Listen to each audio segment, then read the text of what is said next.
नमस्ते दोस्तों, मेरे YouTube चैनल माधुर एजुकेशन में आप सबका स्वागत है। मेरा नाम चैतन्य शर्मा। दोस्तों, आज की इस वीडियो में आपके सामने माध्यमिक शिक्षा मंडल मध्य प्रदेश कक्षा 10वीं की संस्कृत पुस्तक का द्वितीय पाठः न्यग्रोध वृक्षः लेकर उपस्थित हुआ हूँ। जी दोस्तों, आज की इस वीडियो में हम लोग संस्कृत की 10वीं कक्षा की द्वितीय पाठ का अध्ययन करने वाले हैं, जिसको आज हम इस भाग में जो इसमें स्टोरी दी गई है, जो कथा दी गई है, उसका हम हिंदी अनुवाद करना सीखेंगे तथा उस स्टोरी को हम हिंदी में पढ़ना भी सीखेंगे। तो चलिए चलते हैं अंधकार से प्रकाश की ओर। माधुर्य एजुकेशन, अंधकार से प्रकाश की ओर। द्वितीय पाठः न्यग्रोध वृक्षः, दूसरा पाठ है आप लोगों के सामने न्यग्रोध वृक्ष।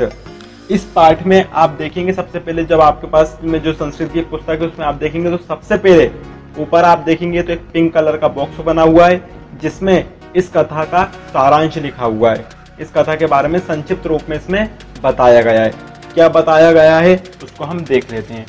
तो मैं यहाँ पर जो है संस्कृत में दिया गया है इसको मैं रीड करूंगा, उसके बाद यहाँ पर नीचे आपको हिंदी में भी इसका बताते जाऊंगा कि इसका संस्कृत का जो है हिंदी मीनिंग क्या होगा।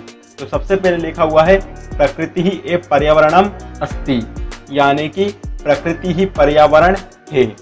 तस्या असंतुलन में पर्यावरण से विनाश कारणम, यानी कि उसका असंतुलन ही पर्यावरण विनाश का कारण है। पर्यावरण शब्दः परिधन आवरणम इत्यनयोः पदयोः सम्मेलनेन निष्पन्नः भवति, यानी कि पर्यावरण शब्द परि धन आवरण से मिलकर बना है। अस्यार्थः अस्मान् परितः स्थितम आवरणम एव पर्यावरणम, यानी कि इसका अर्थ है चारों ओर का आवरण पर्यावरण है। पर्यावरण क्षरेण उत्पन्ना या समस्या सन्ति तासु ओजोन परत इत्यस्य क्षरणम एका प्रमुखा समस्या, यानी कि पर्यावरण के नाश होने से अनेक समस्याओं में से एक समस्या ओजोन परत का क्षरण होना है। अस्याः प्रमुखम कारणम वनानां व्यापक रूपेण नाशः अपि अस्ति, यानी कि इनके प्रमुख कारणों में वृक्षों का व्यापक रूप से नाश होना है। संस्कृत साहित्ये तु प्राचीन कालादेव पर्यावरण संरक्षणं प्रति जागरूकता दृश्यते, यानी कि संस्कृत साहित्य में तो प्राचीन काल से ही पर्यावरण संरक्षण के प्रति जागरूकता दिखाई देती है। अत्र एतम विषयम अवलंब्यैव एषा कथा प्रस्तुतास्ति, यानी कि यहाँ इस विषय पर आधारित एक कथा प्रस्तुत है। ये सारांश था दोस्तों आपके सामने। अब कथा है उसको हम देख लेते हैं। संस्कृत में पैराग्राफ को देखेंगे और उसका हम हिंदी भी अनुवाद करते जाएंगे। तो आगे बढ़ते हैं। ये इस प्रकार से कथा है आपके सामने। तो क्या है स्टोरी?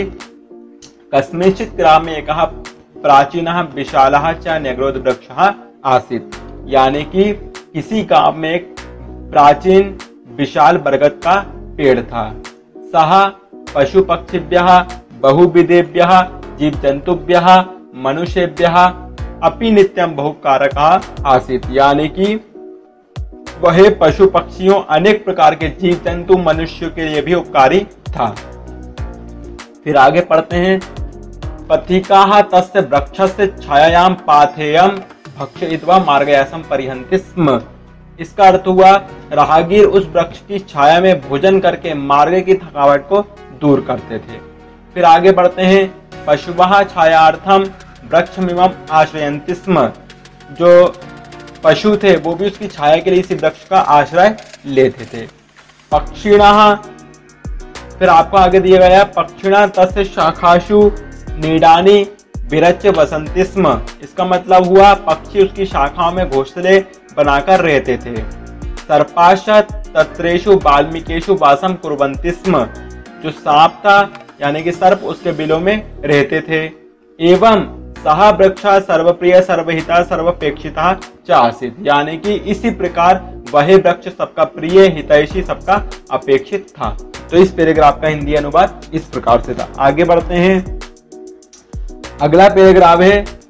तस्य न्यग्रोध वृक्षस्य शाखायाम् एकः काकः बहुकालात् वसन्नासीत्, कस्मिंश्चित् दिने सा वासयः किमपि स्मरत् इतस्ततः दृष्ट्वा एवं उच्चैः अरटत्, हे वंदभः श्रूयताम श्रूयताम में वचः। इसका हिंदी अनुवाद हो जाएगा, उस बरगद की शाखा में कौआ बहुत समय से रहता था। किसी दिन वह कौआ कुछ सोचते हुए इधर उधर देखकर ऐसा रटने लगा, हे बंधुओं मेरे वचनों को सुनो, मैं इस वृक्ष में बहुत समय से रह रहा हूँ। फिर आगे बढ़ते हैं। अतः अस्योपरि ममैव अधिकारः वर्तते, अयम मदीयः वृक्षस्ति, काकस्य ध्वनि क्रमेण अंतरिक्षम अस्पृशत। यानी कि इसलिए इस पर मेरा अधिकार है, यह मेरा वृक्ष है। कौवे की आवाज धीरे धीरे आकाश को छू गई। तो इस पैराग्राफ का हिंदी अनुवाद इस प्रकार से था। आगे की ओर बढ़ते हैं। आगे दिया गया, काकस्य रट्टम श्रुत्वा वृक्षस्य समीपे चरन्तः वृक्षाग्रे डयमानः वृक्षस्य कोटरेषु निवसन्तः च सर्वे प्राणिनः पशुवा पक्षिणः सर्पाश्च समायाता। यानी कि कौवे के रटन को सुनकर वृक्ष के समीप चरते हुए, वृक्ष के ऊपर उड़ते हुए, वृक्ष कोटरों में रहते हुए सभी प्राणी, पशु पक्षी और सर्प वहां आ गए।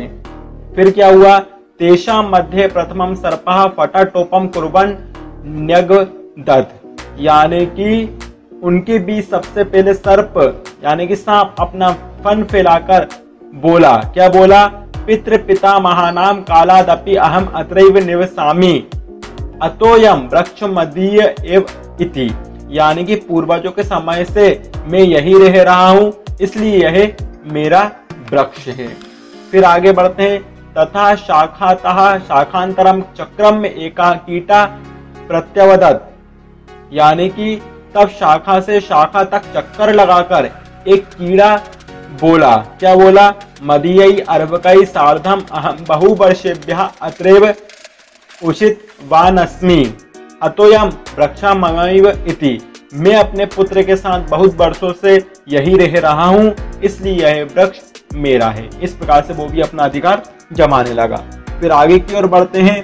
आगे अगला पैराग्राफ है, अंतरम शुकः अस्य वृक्षस्य फलानि खादन जन्मतः अहम त्रैव वर्ते। यानी कि बाद में तोता बोला, इस वृक्ष के फल खाते हुए जन्म से ही मैं यहीं रह रहा हूँ। ये खाते हुए होगा, यहाँ पर खाते हुए जन्म से ही मैं यही रह रहा हूँ। नहमिमं द्रुमं परित्युक्तम इच्छामि। यानी कि मैं इसकी शाखा को नहीं छोड़ूंगा।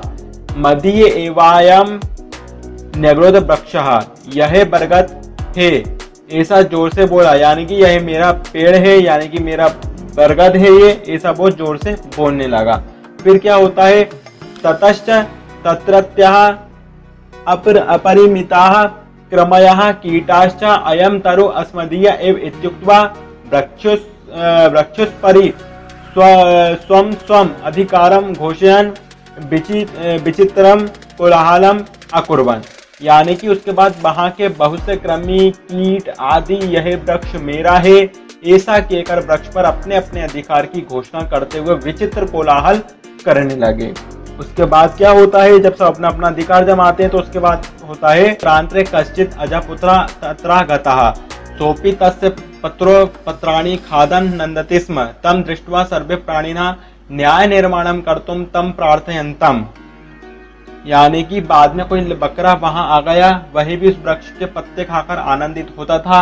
उसको देखकर सभी प्राणी उसे न्याय करने के लिए प्रार्थना करने लगे। किस प्रकार से, सर्वेषां वचनानि श्रुत्वा सः अजा अवदत्, अस्तु मया समेषां समस्या समाकर्णिता। यानी कि सभी के वचनों को सुनकर बकरा बोला, मैंने सभी की समस्याओं को सुना, अब मेरे वचनों को आप सुने। इदानीं मम वचनानि यूयं शृणुत। यानी कि आप मेरे वचनों को सुने।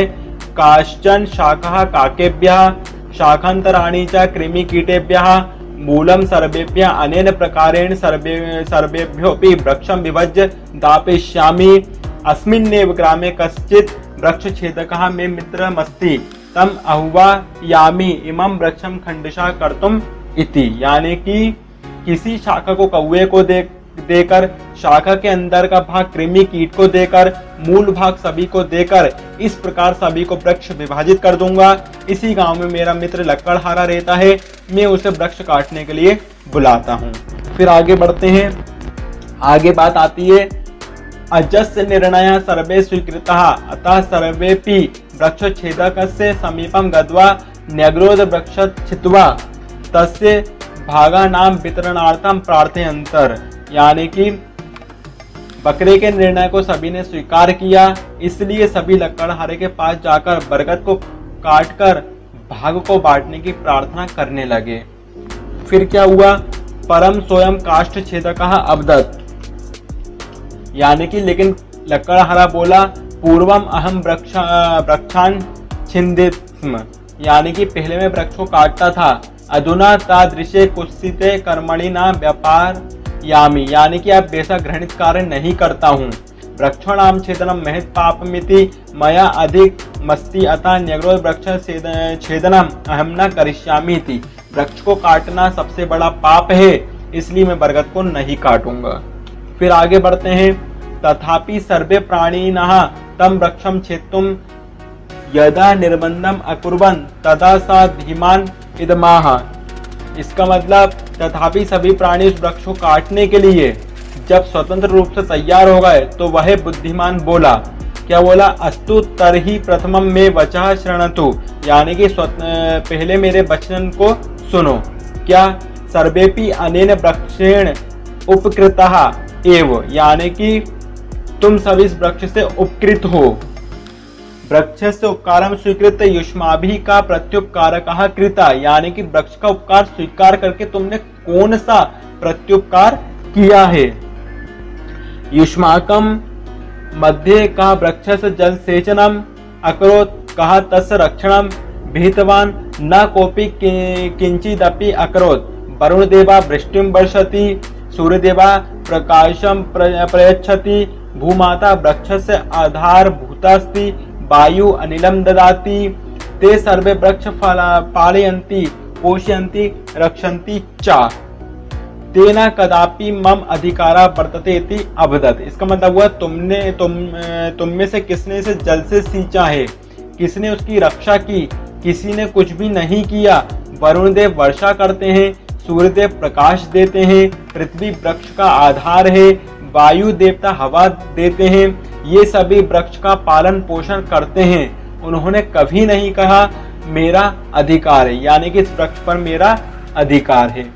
ते सर्वे परोपकारिणः परम यूयं सर्वे परापकारिणः वृक्षस्य साहाय्यं स्वीकृत्य तमेव नाशयितुं कृत संकल्पा यूयं स्वयमेव नाशय अस्मिन् वृक्षे छिन्ने सति यूयं कुत्र गमिष्यत्, यानी कि वे सभी परोपकारी हैं, लेकिन तुम सभी परोपकारी वृक्ष की सहायता स्वीकार करके नाश का संकल्प लेकर स्वयं ही अपने आश्रय का नाश कर रहे हो। इस वृक्ष को काटकर तुम सब जो है कहां पर जाओगे। फिर आगे बढ़ते हैं। सर्वमिदं श्रुत्वा पशु पक्षिणा आम, यानी कि सभी पशु पक्षियों ने सुनकर कहा हाँ, वयं स्वकर्तव्ये विस्मृत्य अधिकारार्थम कोलाहलम कुर्मः, वृक्षा प्रकृति दत्तवरः अस्ति, स न कस्यापि एकस्य संपत् भवितुमर्हति, अस्माभिः सर्वे मिलित्वा वृक्षस्य संरक्षणं संवर्धनं समारोपणं च कर्तव्यं, न तु विनाशः कार्यः इति दृढनिश्चयम् अकुर्वन् अस्माभिः मानवैः अपि वृक्ष संपत् वर्धनीय ननु, यानी कि सभी पशु पक्षियों ने सुनकर कहा हाँ, यह सत्य है, हम अपने कर्तव्य को भूलकर अधिकार के लिए कोलाहल कर रहे हैं। वृक्ष प्रकृति दत्त वरदान है, वह किसी एक की संपत्ति नहीं है। हम सबको मिलकर वृक्ष का संरक्षण संवर्धन तथा रोपण करना चाहिए, विनाश न करे, ऐसा सभी ने दृढ़ निश्चय किया। हम मनुष्य को भी वृक्षों को बढ़ाना चाहिए, ना कि उसे काटना चाहिए। तो आज की स्टोरी जो है, आज का जो हमने वीडियो बनाई है, इसमें मैंने पूरी स्टोरी का आपको हिंदी में ट्रांसलेशन करके बता दिया है। अब आने वाले जो पार्ट होगा उसमें हम लोग जो इसमें दिए गए प्रश्न उत्तर हैं, एक्सरसाइज है, उसको हम हल करेंगे। एक वाक्य, एक पदेन, अधोलिखित और जो राइट रॉन्ग है, ये सब हम अगली वीडियो में इसको हम हल करने वाले। तो आज की वीडियो में बस इतना ही था। मिलते हैं अगले पार्ट में जल्द ही, तब तक के लिए धन्यवाद।